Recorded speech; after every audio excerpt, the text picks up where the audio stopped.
अच्छा, अब गर्मियाँ चल रही हैं, तो मैं चाहूँगी कि ये एक जेनेरिक सा आप ज़रा हमें कोई डाइट प्लान बता दें, हो सकता है शायद मुझे भी कोई मदद मिल जाए अपना वज़न कम करने के लिए। श्योर। आइडियली आपका वेट कैसे जो है वो लॉस हो सकता है, वो मैं आपको बता सकती हूँ कि अगर हुँ, आप दिन का स्टार्ट जो है एक हेल्दी फैट के साथ कर रहे हैं, जैसे हुँ, अगर आप चिया सीड्स का इस्तेमाल कर रहे हैं, कोई एलमंड्स का इस्तेमाल कर रहे हैं, या फिर कोई इस तरह की कोई चीज़ जो कि हेल्दी फैट्स हैं और ओमेगा 3 फैटी एसिड से भरपूर है, तो हुँ, वो बेसिकली क्या करेगा कि वो आपके मेटाबॉलिज्म को हाई कर रहा है। इसके अलावा जब आपका ब्रेकफास्ट की बारी आई है, तो आप ब्रेकफास्ट में होल ग्रेन्स का इस्तेमाल करें।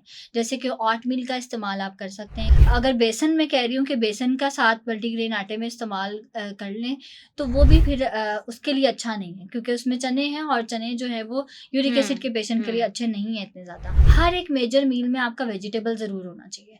वेजिटेबल्स चाहे आप रॉ फॉर्म में ले रहे हैं, चाहे आप कुक्ड फॉर्म में ले रहे हैं, चाहे आप स्टीम्ड फॉर्म में ले रहे हैं, वेजिटेबल्स का इस्तेमाल हर हुँ। एक डाइट के अंदर। पेशेंट जो है ना, जब उसको रोका जाता है किसी चीज़ के साथ, अब जब हम लोग वेट लॉस की जैसे हम लोग बात कर रहे हैं, अगर हम लोग उसको रोक रहे हैं ना कि चीनी तुमने बिल्कुल इस्तेमाल नहीं करनी, वो उतनी ज़्यादा चीनी इस्तेमाल करेगा, क्यों? जब गर्मियाँ चल रही हैं, तो मैं चाहूँगी कि ये एक जेनेरिक सा आप ज़रा हमें कोई डाइट प्लान बता दें, हो सकता है शायद मुझे भी कोई मदद मिल जाए अपना वज़न कम करने के लिए। श्योर। अच्छा देखें, अब मैं एक जेनेरिक सा डाइट प्लान, मैंने जैसे पहले बात की कि मैं सबके लिए एक जैसा डाइट प्लान नहीं बता सकती, क्योंकि सबकी टर्म्स एंड कंडीशंस अपनी कुछ बॉडी और की है, रिक्वायरमेंट्स होती हैं, सबकी बॉडी बिल्कुल, की रिक्वायरमेंट्स बिल्कुल। कुछ और है। लेकिन आइडियली आपका वेट कैसे जो है वो लॉस हो सकता है, वो मैं आपको बता सकती हूँ कि अगर हुँ, आप दिन का स्टार्ट जो है एक हेल्दी फैट के साथ कर रहे हैं, जैसे हुँ, अगर आप चिया सीड्स का इस्तेमाल कर रहे हैं, कोई एलमंड्स का इस्तेमाल कर रहे हैं, या फिर कोई इस तरह की कोई चीज़ जो कि हेल्दी फैट्स हैं और ओमेगा 3 फैटी एसिड से भरपूर है, तो हुँ, वो बेसिकली क्या करेगा कि वो आपके मेटाबॉलिज्म को हाई कर रहा होता है। हुँ, तो अगर आप उसके साथ उसका स्टार्ट कर रहे हैं, अपने यानी कि दिन का स्टार्ट इस तरह से कर रहे हैं, जिसको हम लोग प्री ब्रेकफास्ट ड्रिंक्स कहते हैं जी। ब्रेकफास्ट से पहले आप ये वाली ड्रिंक का इस्तेमाल कर लें कि जी आपका मेटाबॉलिज्म जो है वो ओवरऑल हाई हुँ, रहेगा। इसके अलावा जब आपका ब्रेकफास्ट की बारी आई है, तो आप ब्रेकफास्ट में होल ग्रेन्स का इस्तेमाल करें, जैसे कि ओटमील का इस्तेमाल आप कर सकते हैं। इसके अलावा आप जो है वो मल्टीग्रेन आटे का इस्तेमाल कर सकते हैं। मल्टीग्रेन आटे का इस्तेमाल भी मैं ये बताऊँगी कि हम लोग क्या करते हैं कि 3 से 4 आटे जो है वो मिक्स कर लेते हैं और उसको रेफ्रिजरेट कर देते हैं। हुँ, रेफ्रिजरेट भी नहीं करना होता आपको मल्टीग्रेन आटे को, क्योंकि उसकी शेल्फ लाइफ डिफरेंट ग्रेन्स की डिफरेंट है। जब आप हुँ, उसको रेफ्रिजरेट कर रहे हैं, वो एक-दूसरे के साथ मिक्स अप हो जाता है, वो आपको वो वाला फ़ायदा नहीं दे रहा होता। तो मल्टीग्रेन आटा भी बहुत ध्यान से इस्तेमाल करना होता है, और प्रिस्क्रिप्शन के अकॉर्डिंग ही इस्तेमाल किया करें, जो भी आपको प्रिस्क्राइब किया जा रहा है। हो सकता है कि वो हाइपोथायराइडिज़्म का पेशेंट हो, तो हुँ, उसको वो चीज़ नहीं लेनी। हो सकता है कि वो यूरिक एसिड का पेशेंट है। अगर बेसन मैं कह रही हूँ कि बेसन का साथ मल्टीग्रेन आटे में इस्तेमाल कर लें, तो वो भी फिर उसके लिए अच्छा नहीं है, क्योंकि उसमें चने हैं और चने जो है वो यूरिक एसिड हुँ, के पेशेंट के लिए हुँ, अच्छे नहीं हैं इतने ज़्यादा। तो ये डिफरेंट कंडीशंस एंड टर्म्स आ जाती हैं। अच्छा, होल व्हीट का जैसे मैंने आपको बताया कि होल जो है वो ग्रेन्स का इस्तेमाल करें, और इसके अलावा अपनी डाइट में प्रोटीन का इंटेक ज़रूर रखें, और वेजिटेबल्स को तो ज़रूर, हर एक मेजर मील में आपका वेजिटेबल ज़रूर होना चाहिए। वेजिटेबल्स चाहे आप रॉ फॉर्म में ले रहे हैं, चाहे आप कुक्ड फॉर्म में ले रहे हैं, चाहे आप स्टीम्ड फॉर्म में ले रहे हैं, वेजिटेबल्स का इस्तेमाल हर हुँ, एक डाइट के अंदर। और एक हमारा कॉन्सेप्ट जो होता है वेट लॉस के लिए, वो होता है माई प्लेट का कॉन्सेप्ट, यानी कि जब आप अपनी प्लेट बना रहे हैं, तो उसके अंदर फ्रूट का इस्तेमाल भी करें, उसके अंदर योगर्ट का इस्तेमाल भी करें आप, उसके अंदर जो है वो आप साथ-साथ वेजिटेबल्स को भी इनकॉर्पोरेट करें, साथ-साथ आप जो है वो कोई प्रोटीन का सोर्स भी अच्छा लेकर आएँ, जैसे हुँ, कि आप जो है वो चना ले सकते हैं।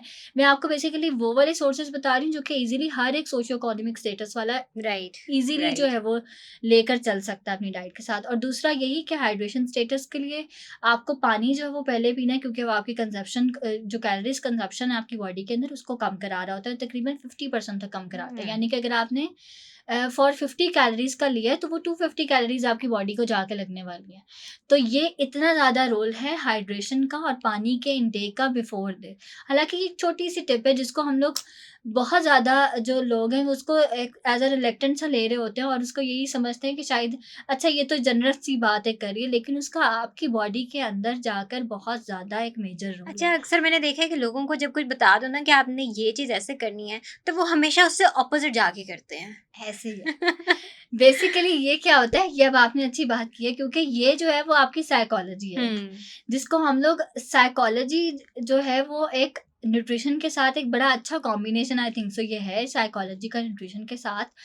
बेसिकली क्या होता है कि पेशेंट जो है ना, जब उसको रोका जाता है किसी चीज़ के साथ, अब जब हम लोग वेट लॉस की जैसे हम लोग बात कर रहे हैं, अगर हम लोग उसको रोक रहे हैं ना कि चीनी तुमने बिल्कुल इस्तेमाल नहीं करनी, वो उतनी ज़्यादा चीनी इस्तेमाल करेगा, क्योंकि बिल्कुल। ये जो है ये आपके कंफर्ट फूड्स में आ जाता है कि आपका जो सर्टेन लेवल है, बेसिकली हमारी बॉडी के अंदर एक हार्मोन होता है जो कि उसको रिलीज कराता है। अगर आप कोई शुगर ले रहा है तो मैं उसको कभी भी डाइट प्लान में उसका ऐसा नहीं करूँगी कि शुगर बिल्कुल रिस्ट्रिक्ट कर दूँ उसकी डाइट से। हाँ, उसको कम ज़रूर करने का तरीका उसको बताऊँगी, उसको मैनेजमेंट का तरीका बताऊँगी कि आप शुगर को कहाँ पे यूज़ करें, कहाँ पे यूज़ ना करें। इसके साथ-साथ कुछ लोगों को क्रेविंग्स होती है, जैसे कि अब आम का इस्तेमाल है। आम जैसे कि बहुत ज़्यादा जो है वो इस्तेमाल किया जाता है। मैंगोज़ जो है वो हर एक के फ़ेवरेट होते हैं, और अगर मैं उसको रोक दूँ कि तुमने मैंगोज़ नहीं खाने, तो वो तो ज़ाहिर-सी बात है, डिप्रेशन से उसका कम्फर्ट ही। फूड है वो।